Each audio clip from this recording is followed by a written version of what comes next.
Independent Center for Research and Initiatives for Dialogue. Monsieur le Président, le CIRID, au niveau de la forme, regrette le caractère partial et politiquement orienté de la Commission née d'une résolution par vote minoritaire. Au niveau du fond, le CIRID accepte aux critiques et propositions de l'opposition politique extra-parlementaire au Burundi. En effet, la méthodologie utilisée par les enquêteurs ne respecte pas le principe du contradictoire. Ainsi, les seules personnes interrogées ne pouvaient que naturellement critiquer les autorités de leur pays. Il y a une partialité dans la détermination des crimes et des victimes. La Commission se contredit en effet, car tout en reconnaissant que les manifestations ont été violentes, elle conclut que les victimes sont, selon elle, des opposants au troisième mandat. Il y a une identification erronée des présumés auteurs. La Commission se trompe en affirmant que, parce que les auteurs d'assassinats sont des personnes en uniforme, que ce sont des acteurs étatiques. Or, nous savons que certains insurgés portaient des uniformes justement pour créer la confusion. Le CIRID demande que les enquêtes sur les crimes commis au Burundi commencent à partir des années 1962 à nos jours, surtout les années 1972 et 1993. En fait, s'il est adopté, ce rapport peut avoir des répercussions politico-sécuritaires graves et la Commission sera tenue responsable à cause de son parti pris. Monsieur le Président, le CIRID recommande la mise en place d'une commission d'enquête nouvelle et neutre en concertation avec les autorités burundaises et la communauté nationale. Le Burundi étant membre de ce Conseil, nous recommandons que cette nouvelle commission n'entérine pas l'impunité en empêchant la communauté internationale et le peuple burundais d'enquêter depuis au moins 1962 à nos jours. Je vous remercie. Thanks to you. Next is Eastern Horn of Africa Human Rights Defenders Project.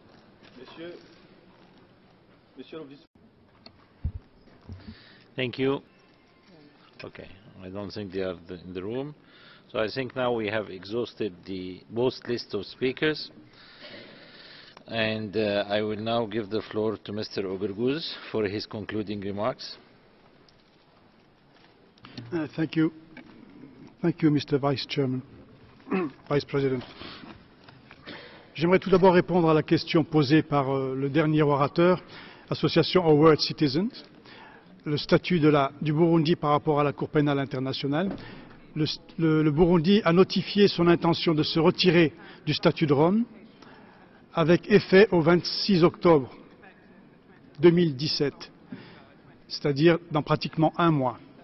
Mais cette notification n'a aucun effet sur tous les événements qui auraient pu avoir lieu avant cette date.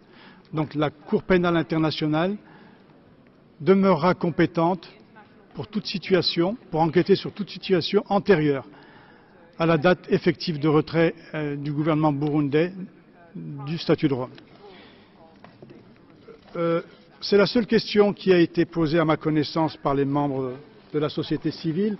J'aimerais simplement répondre, non pas à une question, mais à une intervention qui a été faite par le Centre indépendant de recherche et d'initiative pour le dialogue. Le président de cette organisation non gouvernementale a indiqué que notre travail, le travail de la Commission, n'avait pas respecté le principe du contradictoire et que nous avons fait preuve de partialité dans la détermination des crimes et des victimes. Je tiens ici à rappeler concernant le principe du contradictoire que nous avons à maintes reprises demandé au gouvernement burundais de nous communiquer des informations sur toutes les violations alléguées et toutes les atteintes alléguées aux droits de l'homme au Burundi, ce qu'il n'a pas fait. Nous avons également fait la même demande à l'adresse d'une organisation indépendante qui est la Commission nationale indépendante des droits de l'homme, tant de manière directe lors de notre entretien avec le président ici à Genève que par correspondance. Là encore, silence, nous n'avons rien reçu. Nous avons également, sur notre site, sur le site de la Commission, nous avons fait un appel à information à toute entité, tout acteur qui aurait des informations susceptibles d'aider la Commission dans l'exercice de son mandat. J'invite le CIRID, qui est un centre indépendant de recherche et qui semble très bien informé sur la situation qui prévaut actuellement au Burundi, tant au niveau de l'identification des victimes qu'au niveau de l'identification des auteurs présumés, de nous communiquer des informations qui seront les bienvenues et que la Commission prendra en considération dans l'élaboration de ses conclusions, au même titre que tous les autres témoignages. Donc elle peut nous donner des informations sur de potentielles violations, sur des témoignages, orienter la Commission sur des personnes que nous pourrions, avec lesquelles nous pourrions nous entretenir. Voilà ce que j'avais à dire concernant cette intervention. Très rapidement, je ne sais pas si ma collègue professeur Françoise Hampson souhaiterait dire quelque chose sur cette Very briefly, I would like to respond to the issue raised by the International Service for Human Rights, which has been raised by other interlocutors, and that concerns the attack on the Office of Human Rights in Bujumbura. We don't yet know enough information to be able to go further on that, but at the time that was happening, there were members of staff of the Office of the High Commissioner in Bujumbura to try to negotiate a new MOU. In asking for the High Commissioner to report to the Council, what we had in mind was that he would report on the degree of cooperation he was experiencing with the government of Burundi. And I would just like to emphasize that cooperation is actually in the interests of the government of Burundi.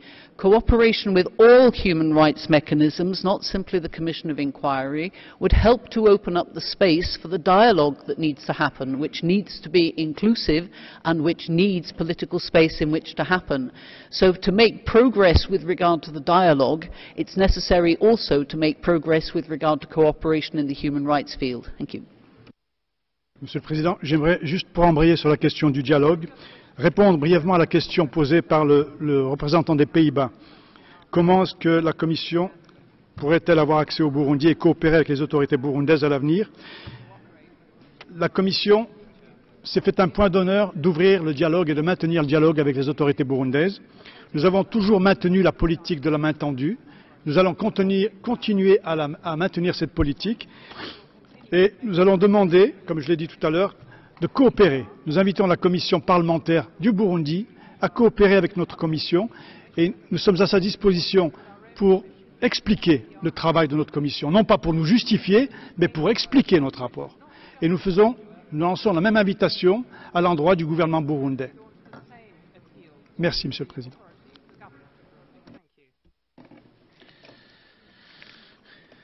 I thank the members and the President Chairman of the Commission of Inquiry. This brings us to the end of the interactive dialogue with the Commission of Inquiry on Burundi. I wish to thank the members of the Commission once again for their presentation and presence today, and the participants who have contributed to the discussion.